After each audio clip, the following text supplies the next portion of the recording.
NATO was something external at the very beginning. As much as it was a sort of an umbrella, it was also a very expensive umbrella. The soldiers lost their lives in Afghanistan and Iraq to join NATO. That was the price that Romania had paid. Annulling the elections was an extraordinary event, not only for Romania, but for Romania as a member of the European Union and as a member of NATO. I mean, it was not a case of annulled elections in just any country, but again, a country which is on the eastern flank of both EU and of NATO. So again, I cannot underline enough the dramatism of this event. Understand the geopolitics, and we want to sit at the table. Up until 2-3 years ago, the Black Sea was basically sort of run by the Russians. That stopped when the Ukrainian drones took them underwater, and right now the Black Sea has belongs sort of to everybody, as it should. We are increasing our naval presence in the Black Sea, but we could do more about it. Welcome back to The Ties That Bind, NATO Allies in Action. I'm Natalia Kubitnik, the Communications Director at the Foreign Policy Research Institute, and this season on The Ties That Bind, we are taking a deeper look at how individual member countries on the front line contribute and collaborate within the alliance. How are frontline states investing and planning in their defense? How are they thinking about their role and contributions in the alliance and on the world stage? And how have their historical experiences shaped how their governments and societies think about defense, countering disinformation, changing economic realities, and how they are preparing for a potential conflict with Russia? This week, we are looking further south along NATO's eastern flank at Romania. Now, Romania has long advocated for increased NATO and US presence in the Black Sea, recognizing its importance as a geopolitical node for both trade and security. Since the 2022 Russian invasion of Ukraine, the importance of the Black Sea and Romania's role has been reflected in an increased NATO presence and multiple defense and infrastructure investments. The country has been a critical actor in helping the Ukrainian war effort, serving as a logistics and military training hub and securing Ukrainian grain exports in the first years of the war. In this episode, we'll hear from 3 Romanian experts about Romania's vision for its role in NATO and Black Sea security and how it is investing in its defense and addressing strategic infrastructure challenges that have far-reaching significance for the alliance. And we'll also hear about what's happening on the domestic front, notably the long-term repercussions of the annulled presidential election of 2024. While public opinion shows high support for NATO, Romania and its neighbors continue to be targeted by long-term Russian influence campaigns, and we'll hear how those are affecting social attitudes towards NATO and Western institutions. Thanks for joining us. To set the scene about Romania's vision for Black Sea security and its role in NATO, I spoke with Antonia Calibasanu, Senior Geopolitical Analyst at Geopolitical Futures, an Associate Professor at the Romanian National University of Political Studies and Public Administration, and a Senior Fellow at FPRI.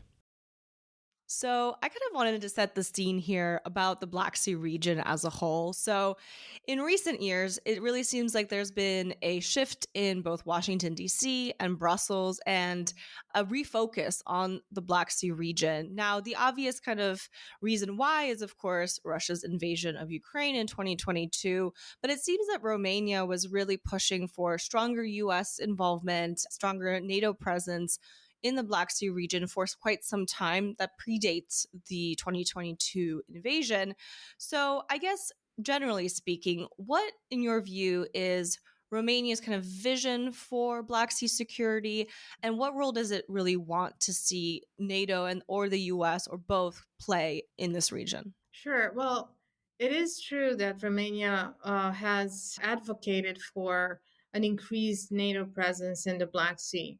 And that is because the Black Sea is different from the rest of the seas surrounding Europe, which means that it is a geopolitical node. It is where everything comes together and everything falls apart in the same time. What do I mean by that? In peacetime, that's a wonderful place for trade and investment. That's the place where Asia, where the Middle East, where Europe, the Balkans are all interested to go to for cooperation.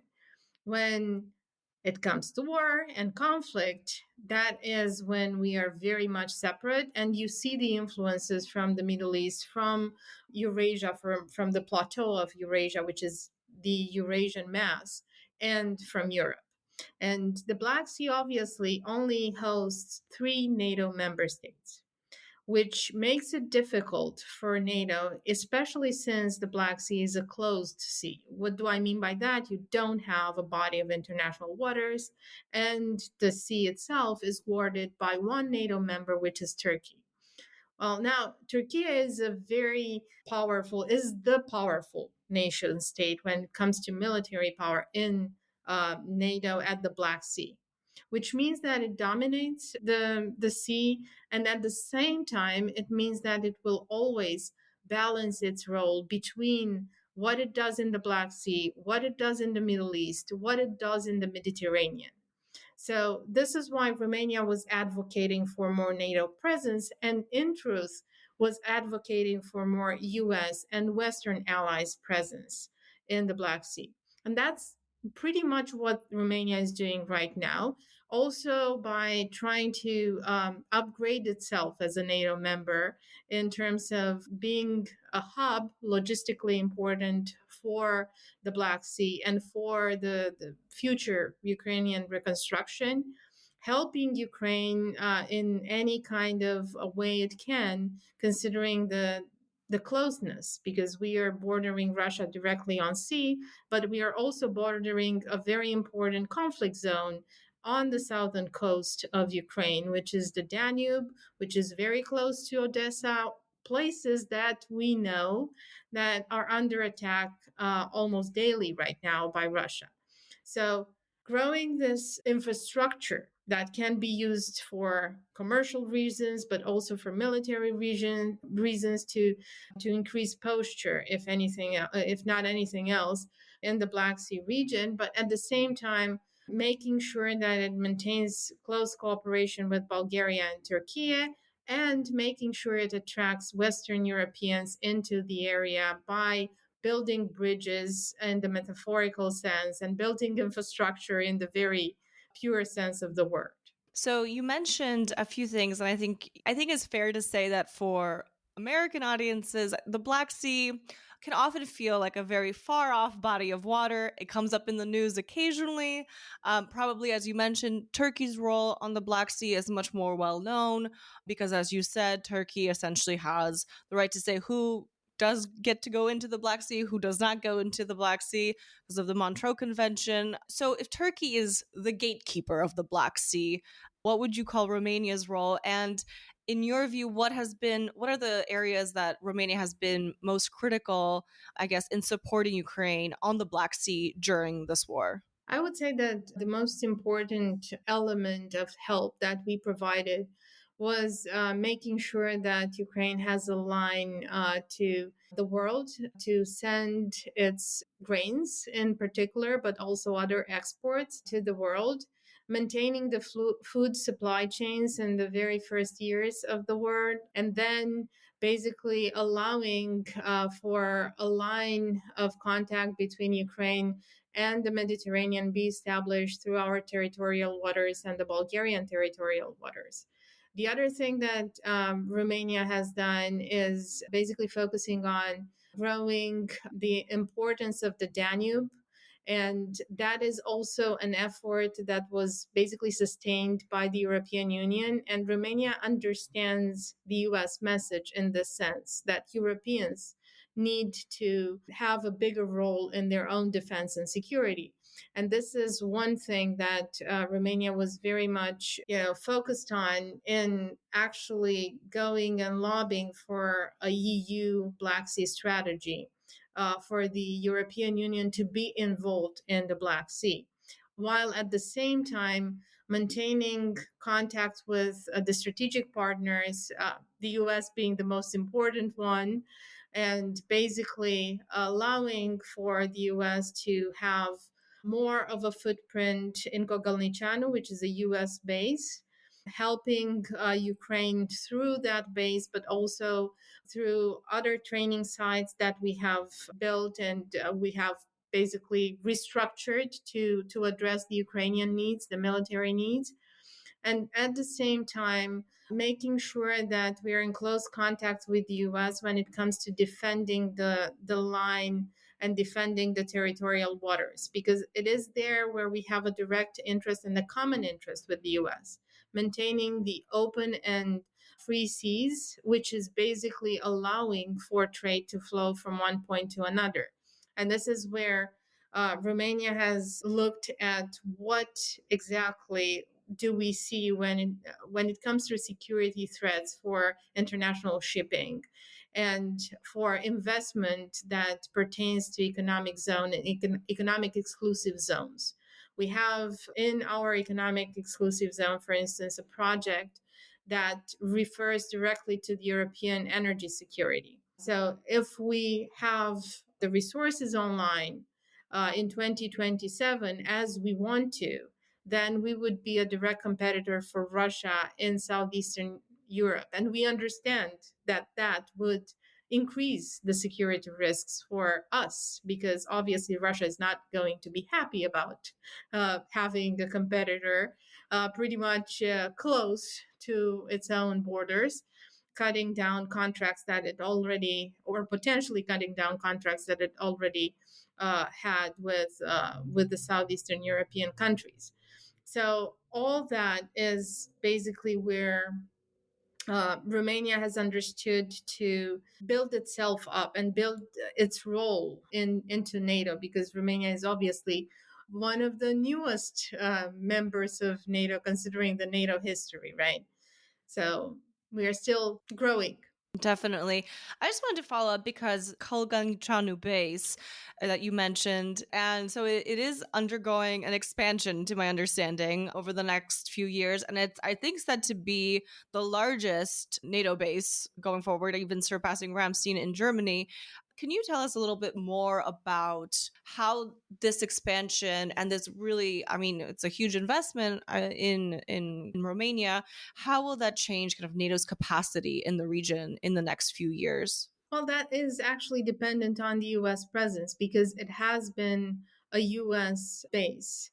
And the expansion is due to the, let's say, the policy changes that are coming from Washington with regards to this area, but not only, I would say, because what we are hearing, and I know that this is a process, and the policy towards the Black Sea and towards the new containment line is very much synced with what happens elsewhere in the world. So what we've been hearing lately is that the Kogolnichanu base might actually help with the operations in the Middle East, which is something new and which also points to other interests that US has in the area, as well as the geography of the Black Sea, which I've already pointed at. So bottom line, we will likely have the Kogolnichanu base integrated into the NATO containment line that is now growing in importance, because obviously we do need to be more prepared on the eastern flank and have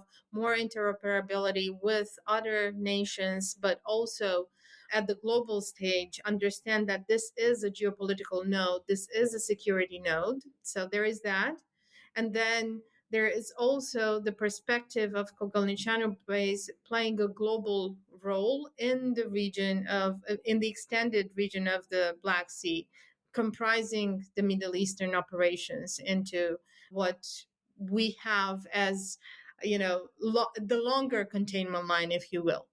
Because obviously, right now, we are seeing the restructuring of security threats, the restructuring of trade, and so on.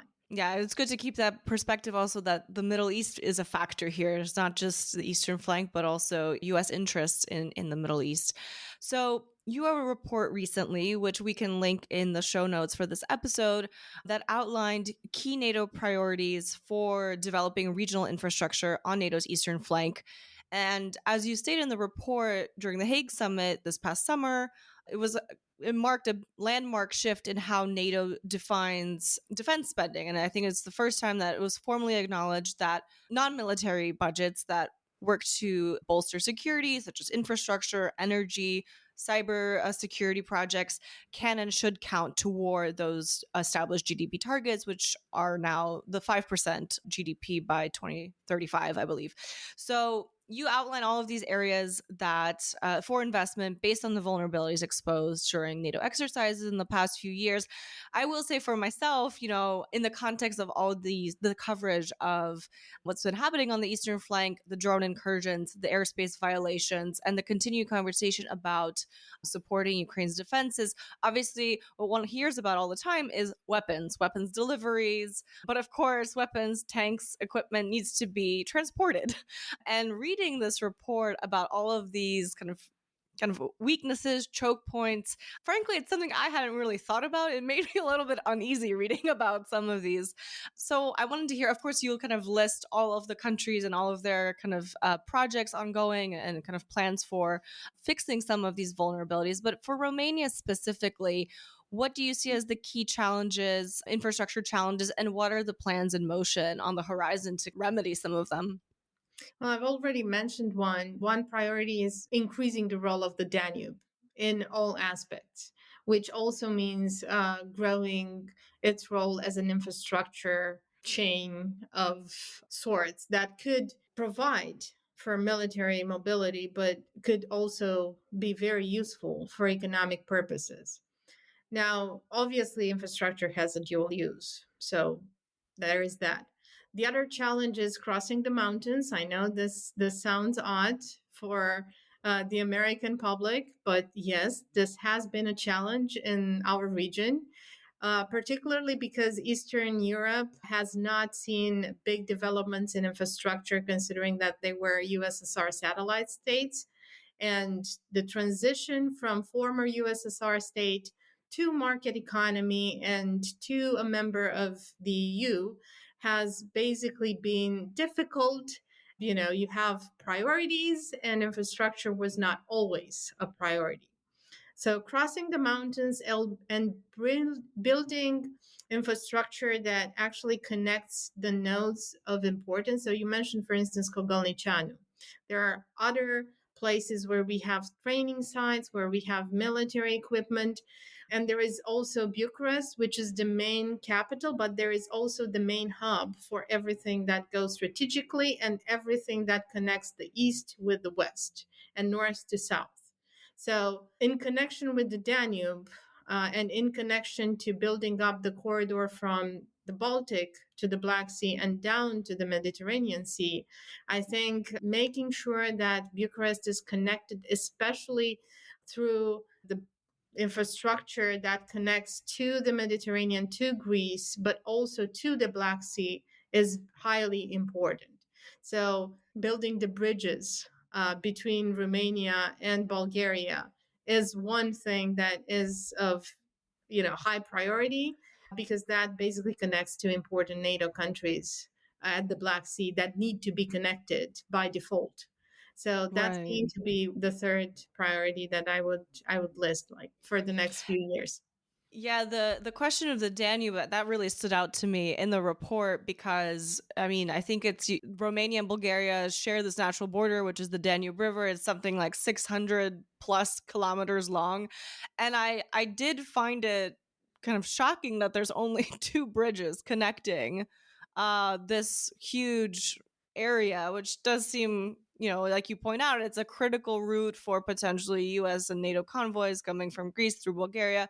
So, can you, I guess, go into a little bit more detail about why the Danube is such a critical point for potential NATO operations in the future? Well, I could even point for why we have this case where we have very few projects that are specifically related to the Danube role as only for economic reasons as a critical infrastructure. So we have something called the Danube Commission, which was established in the interwar period and after World War II, had Russia in as a member, because the USSR was basically a country that was a riparian state for the Danube, considering Moldova and considering Ukraine. So all that basically meant that all infrastructure projects of importance, of strategic importance, needed to go through the Danube Commission, which was a place where you would discuss how the environment, how everything else related to the Danube, and how the major establishment of the Danube as an infrastructure would basically go into the next projects. Guess who would say no to anything that would connect the countries that were former USSR allies or that would establish the Danube as a corridor for development, for economic development, and potentially for military mobility in the future, right? That country was Russia because it could do that.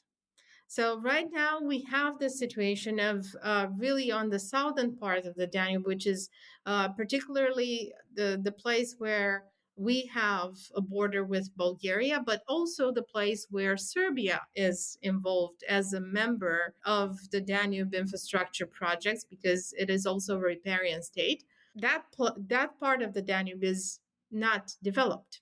So there is an economic involvement. There is an economic impetus. Serbia, for instance, wants to do more with the Danube since forever, but it didn't really go into infrastructure projects because of its own reasoning. And at the same time, we were not necessarily on board with Bulgaria because of our own developing problems.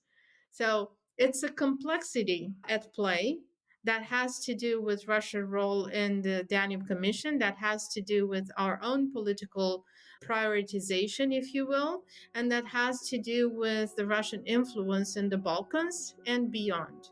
And that includes also the influence in Romania and Bulgaria, of course.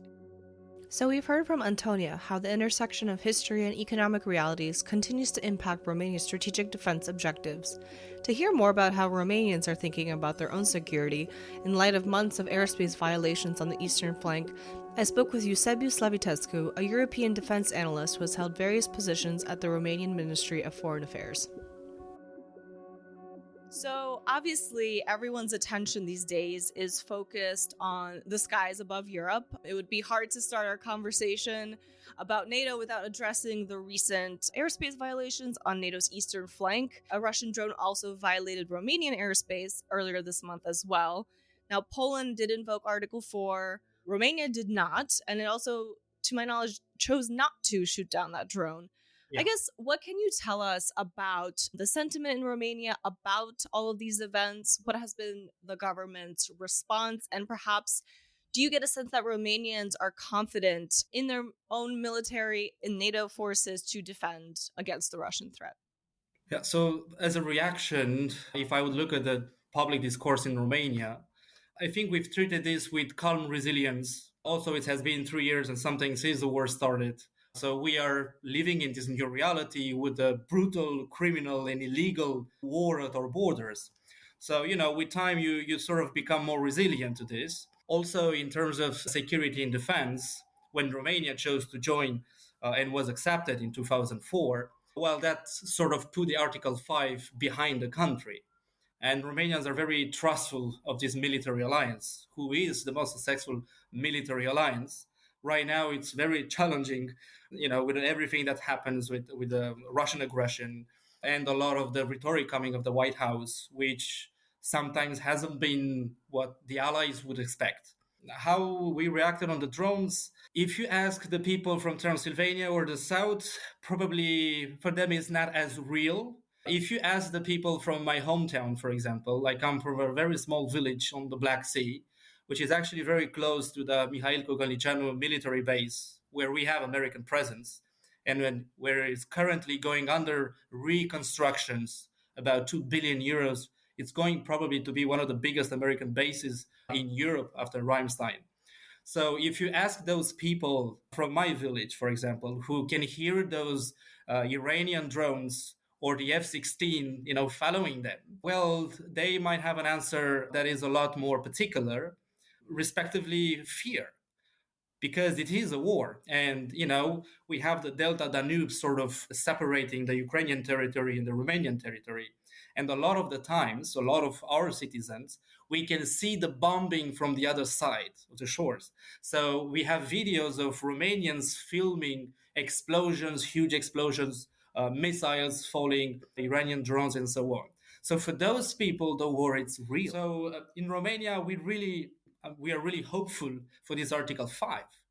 And Romanians really trust this NATO military alliance more than our army. Although even our army in the past few years, we have bought a lot of equipment. We have invested massively. We are currently at 0.23 or 5% in terms of military spending. And we are already announcing 3.5 in the next 5 years, going towards the 5%. So in this regard, we are calmly resilient. But we are counting a lot on our allies, and the fact that we have American presence in Romania, we have French presence, Dutch presence, Germany presence. This is something that really reinforces, our security and also the entire eastern flank.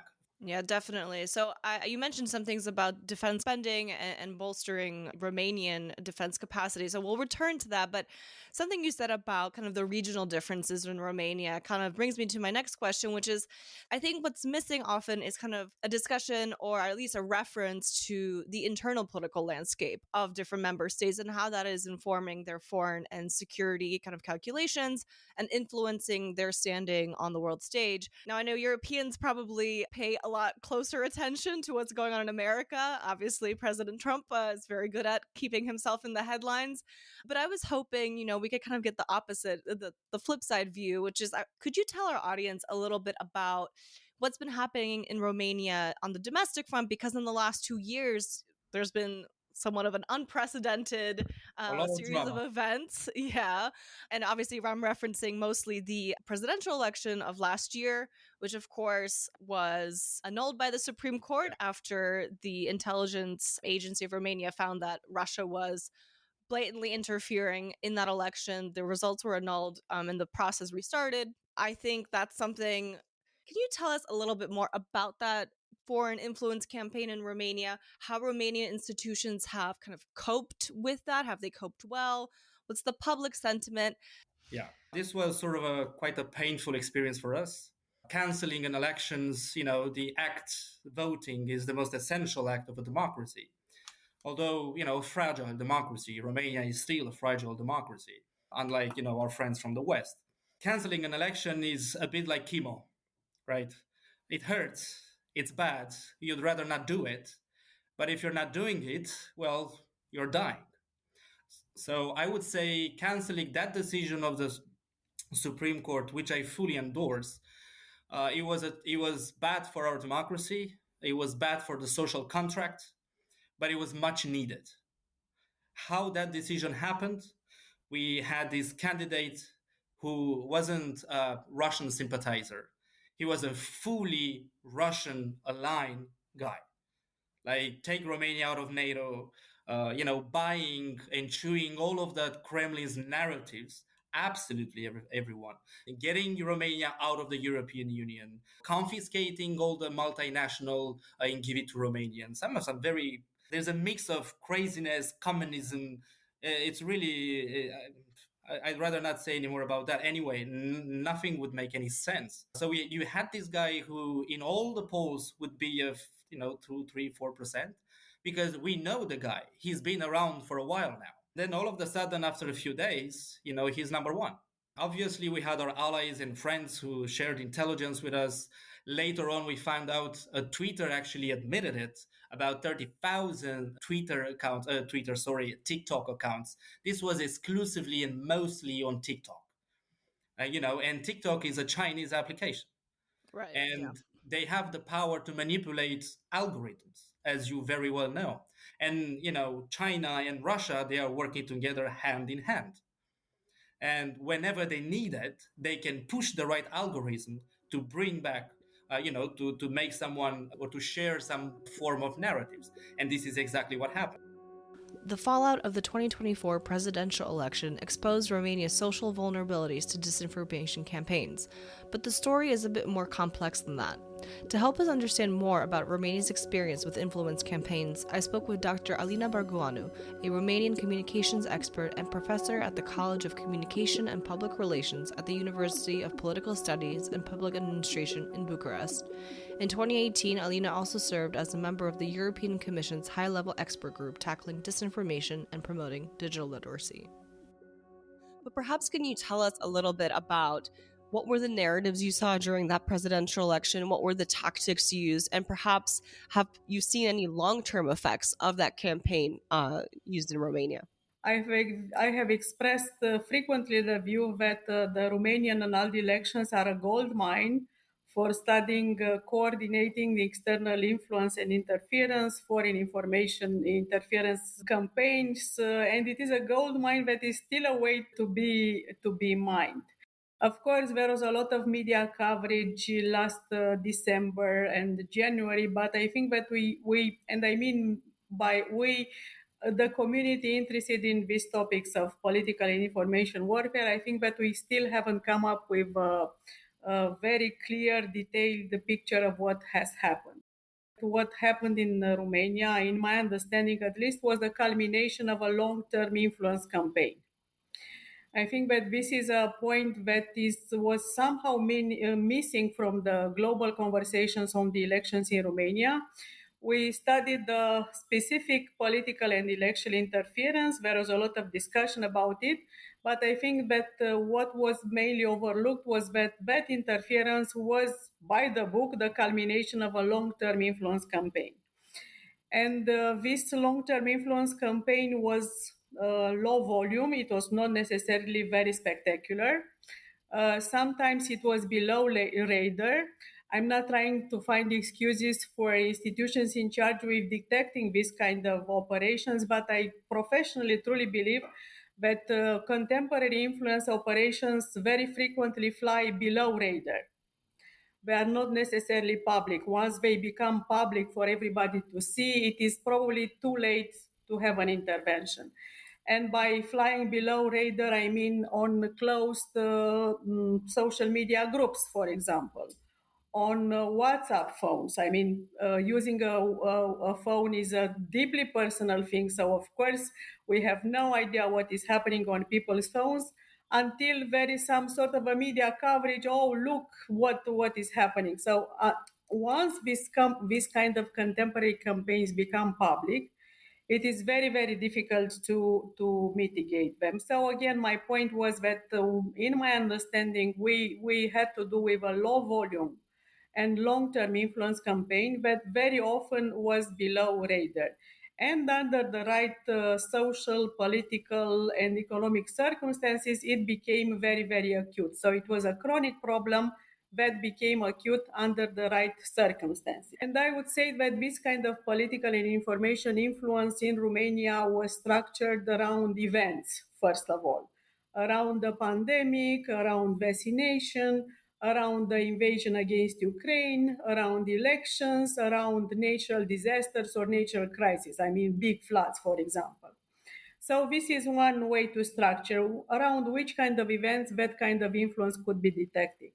Another thing, this kind of influence could be detected around topics, around energy, about Black Sea, about NATO military assets in Romania, about territorial and historical grievances, the call that Romania should reclaim its territorial losses to Ukraine, for example, and around major controversies. And this is where I will pick up your specific questions. Another way to identify this kind of influence campaigns is around narratives. And to my professional, I don't know, dismay, these narratives are pretty stable across the Western world, I would say. Sometimes contemporary influence operations are very sophisticated in nature, and they are. But in terms of narrative, these are pretty stable, and these are pretty global. Around for the countries in Central and Eastern Europe, I would say that these are very, very familiar. For example, the idea that Romania, just like any other country from the eastern flank, is a loser after becoming a EU member or a NATO member. I think that this is a pretty stable narrative. Another stable narrative is that becoming a member of the Western alliances in general is a threat to our cultural identity, to our religious identity.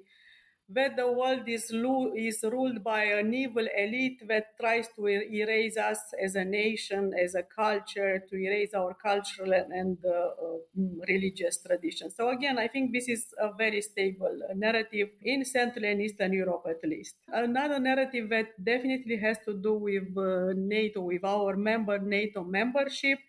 One narrative that has been stable since the war against Ukraine started in 2020 was that Romania is a sitting duck, what I call the sitting duck narrative.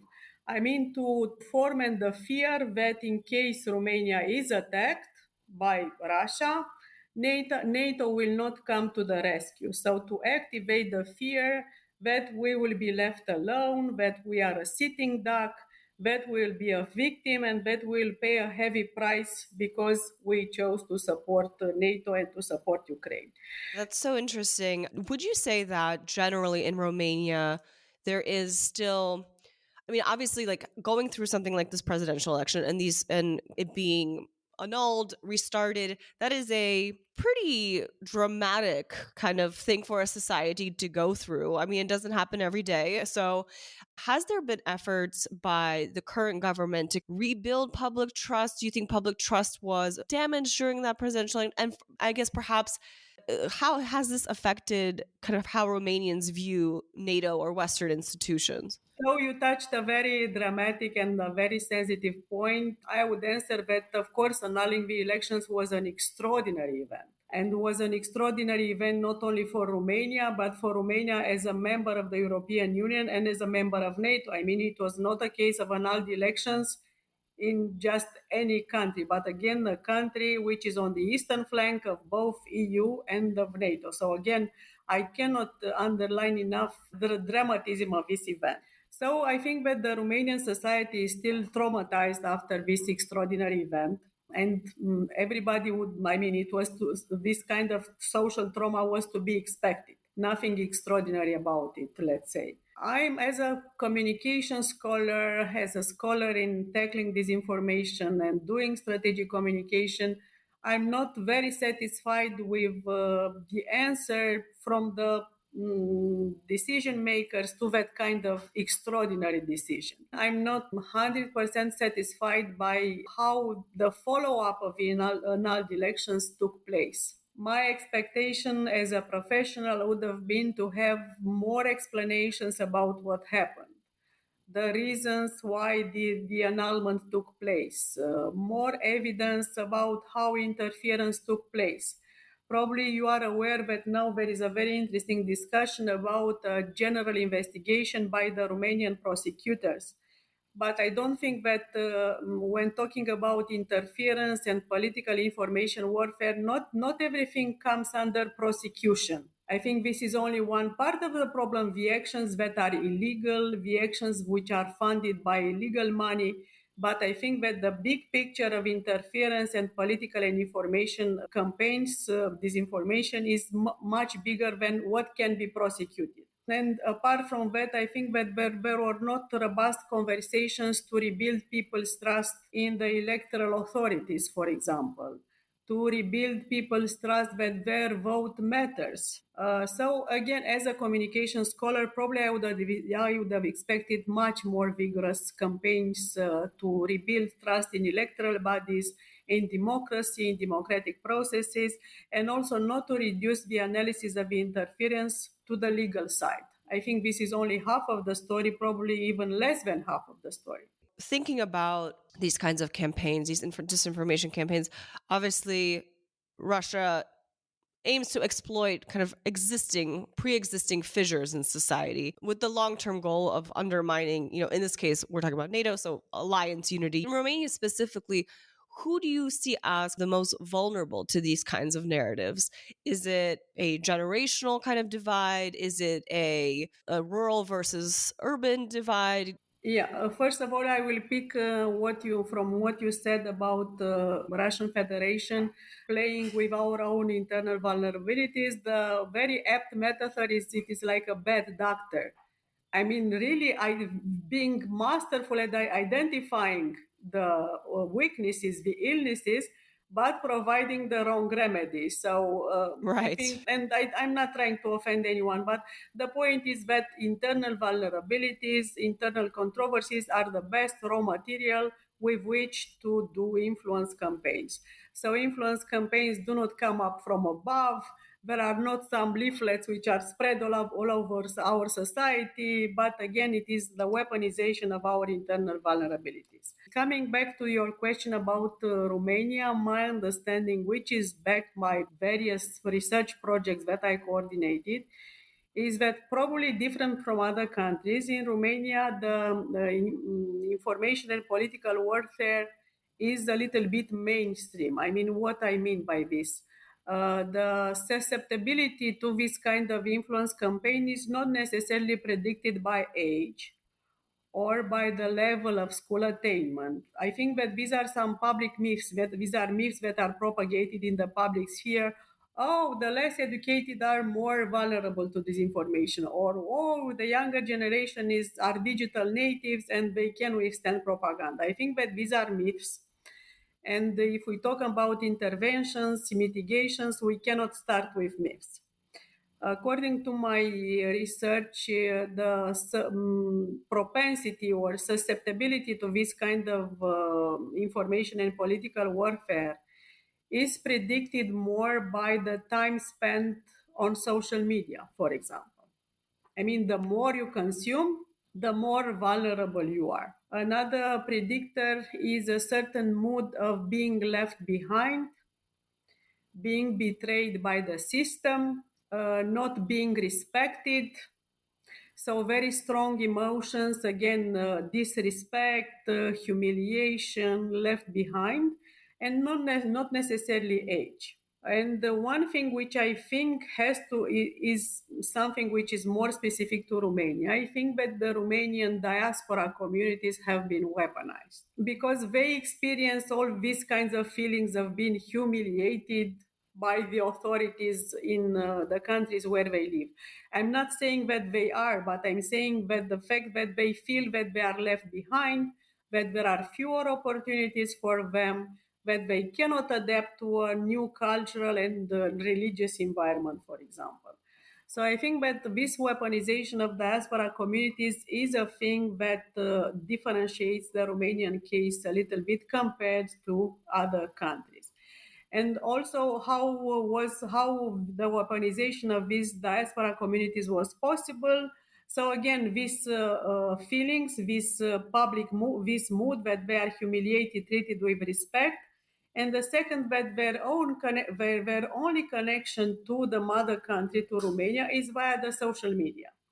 So there are two Yeah. factors explaining why the Romanian diaspora communities have been a little bit more vulnerable to this kind of influence operations. Other than that, again, age is not necessarily a factor. The level of educational attainment is not necessarily a factor.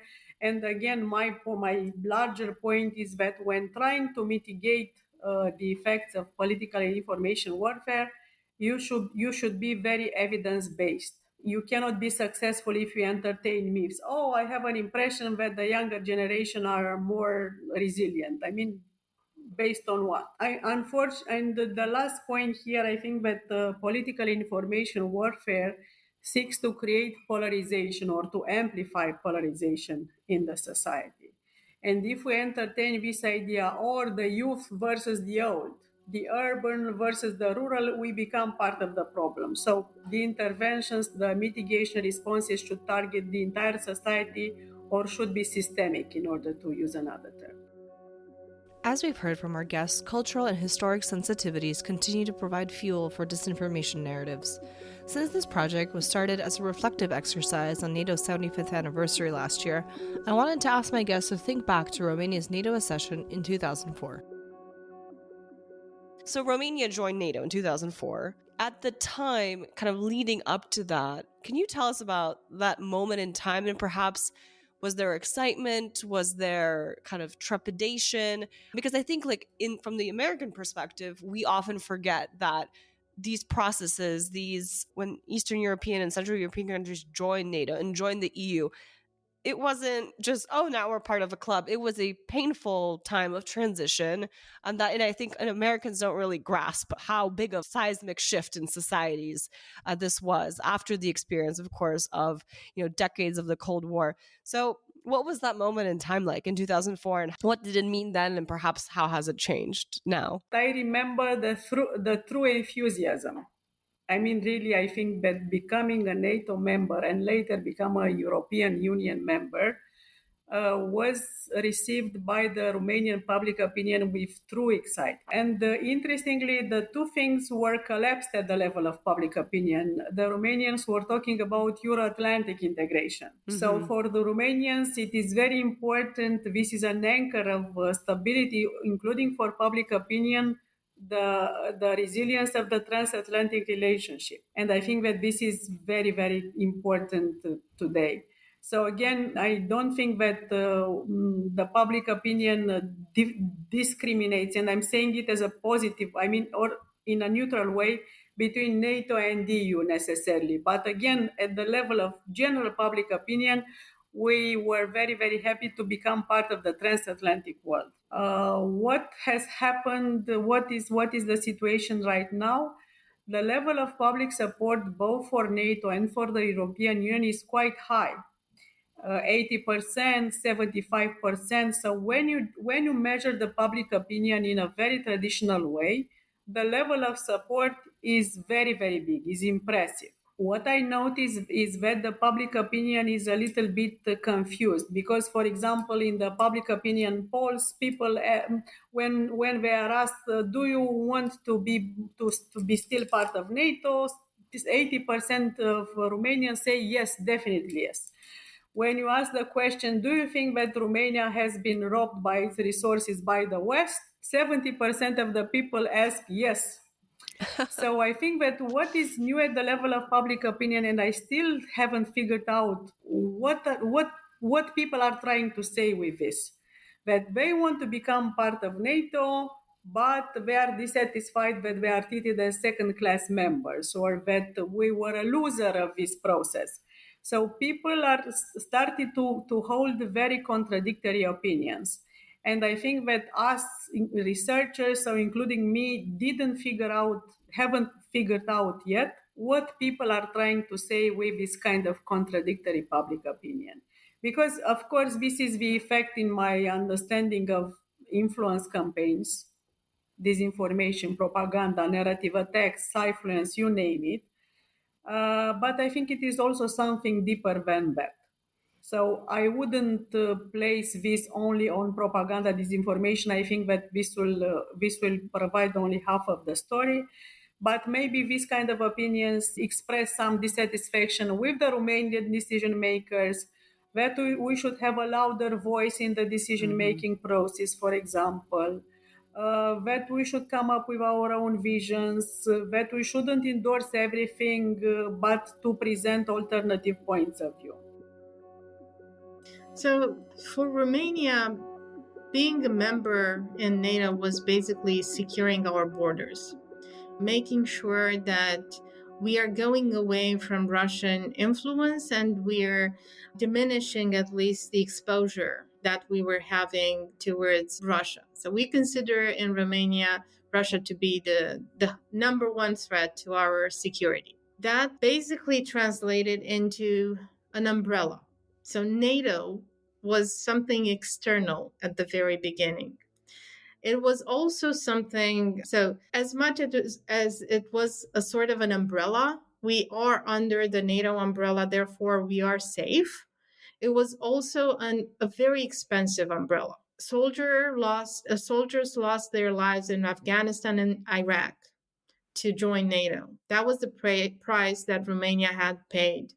And we are very, very grateful for everyone who has joined the fight, not only because that was a fight, to sustain the war against terror and all of that, but also because that was a way for us to actually be respected in the NATO family. And as we went into NATO, that was the first important pillar for Romania being in NATO. Now, with the Ukrainian threat growing in the Black Sea, which we have thought is going to determine what it had determined the war. And starting with the invasion, the Russian invasion in Georgia in 2008, Romania became more anxious.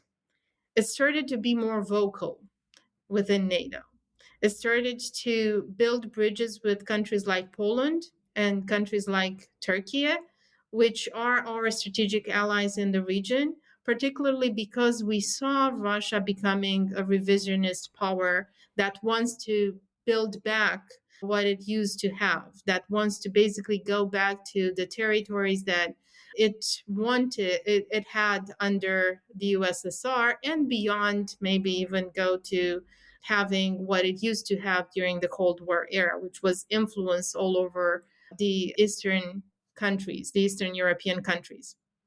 So, with that in mind, we started building diplomatic frameworks, but we also looked at protecting our borders in a very practical way. We have been less into spending for weapons. We have been, than Poland, for instance. We have not been into the same pace of spending, and we have not looked at the very practical elements of military necessities. Also, because our economy was not comparable to that of Poland and other states. But we have placed orders, we have worked with the US, we have trained our soldiers with the US so that we have capabilities ready to go when needed. And I think now the Hague Summit is very, very good for us because not only we realized that we need to do more for our infrastructure, but we have the means to dedicate more to defense spending.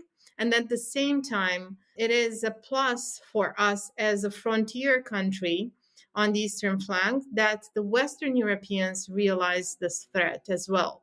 Because that was one problem that we always had within the European Union, and not only us, but all the countries in Eastern Europe, considering the Western Europeans did not necessarily see Russia as a threat and build bridges with Russia, which was pretty much not in sync with our interest at the time. So 2004 for us, after the tragic communist regime, because it was tragic and criminal. I will repeat this because a lot of the people still are very confused about this. Yeah, I think it's important to reemphasize. Yes. So it was, for us, 2004 was a never alone moment. After the fall of the criminal communist regime, the transition was really harsh for us. As you mentioned, the revolution, the killings, then we had some other events that were quite unfortunate. That took Romania into a very bad spot where the Soviet Union wasn't there anymore. We couldn't sell anything, on the previous market that was created within the Soviet Union. We weren't in the European Union. We were sort of, in between nothing. The prospects were really bad. Romania was going through a really bad time. So this is the moment when the entire political class in Romania, they gathered at a place called Snagov, and they all decided that the vision and the dream for Romania is full integration within the Euro-Atlantic community. And that started with NATO.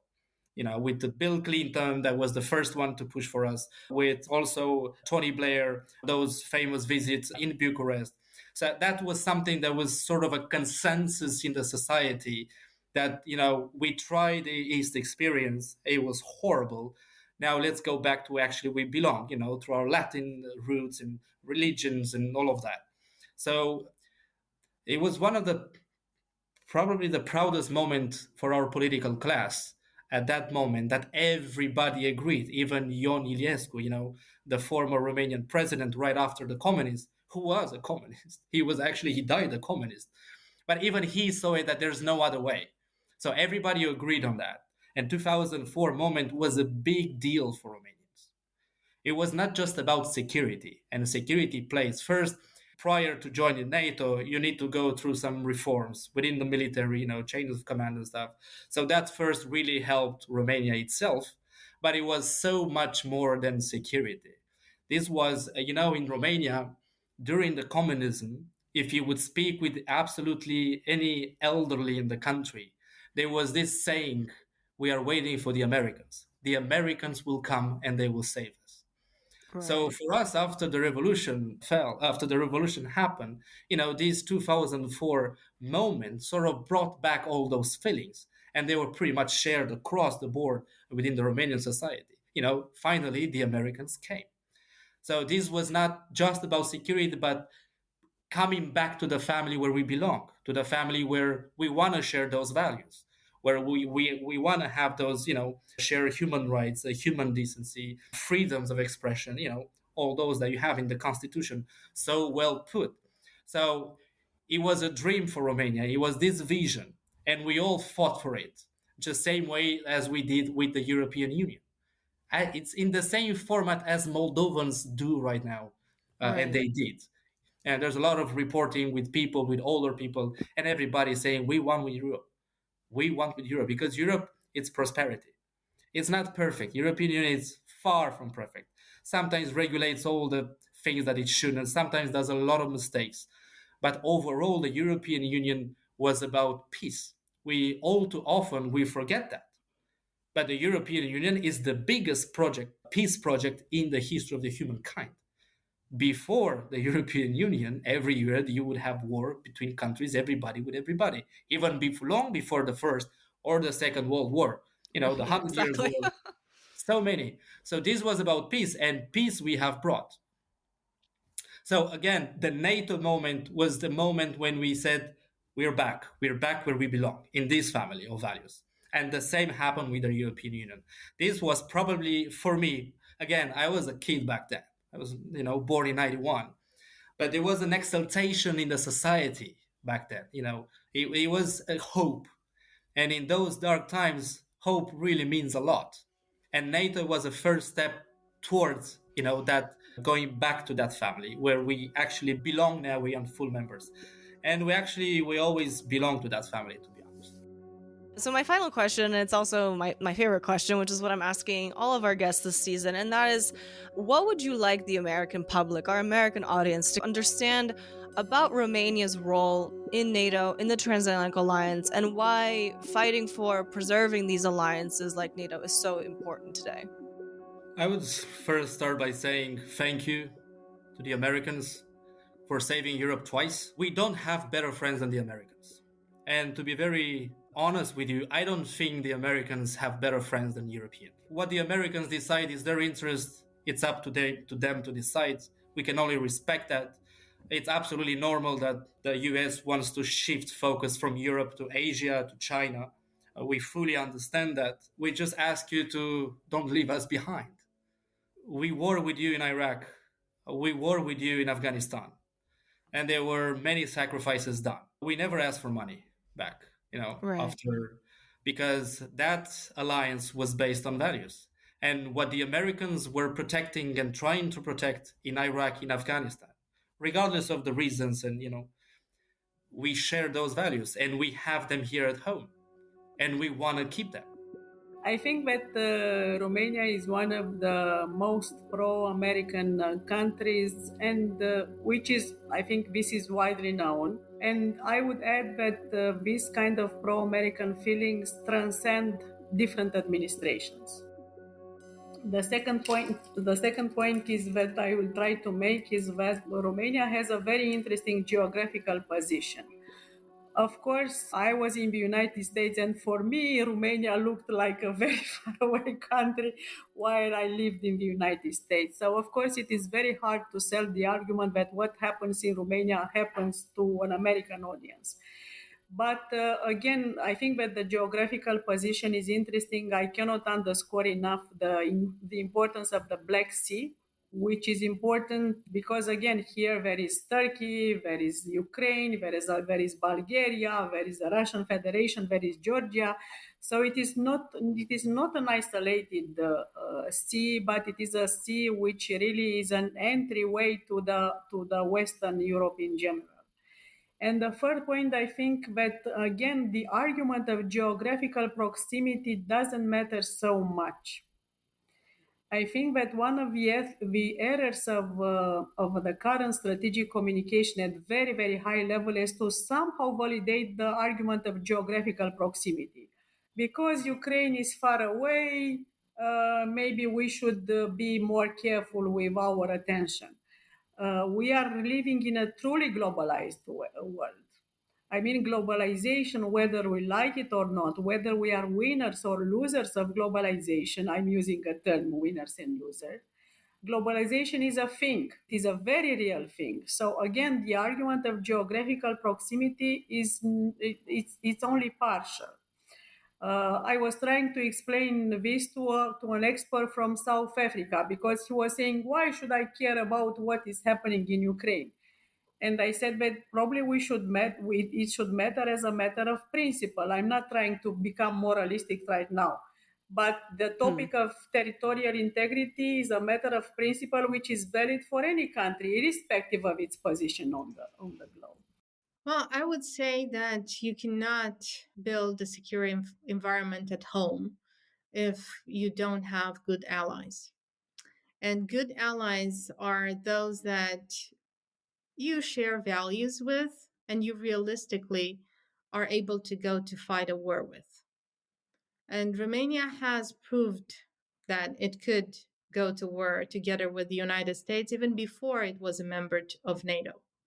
So from that, I think, we can conclude that Romania is a good ally. We know that the Black Sea region is a geopolitical node because we have been here. We have seen empires crossing this part of the world and empires collapsing in this part of the world. We know the Balkans.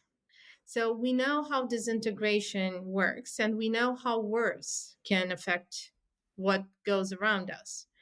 But because of that, we understand that we cannot just focus on our region.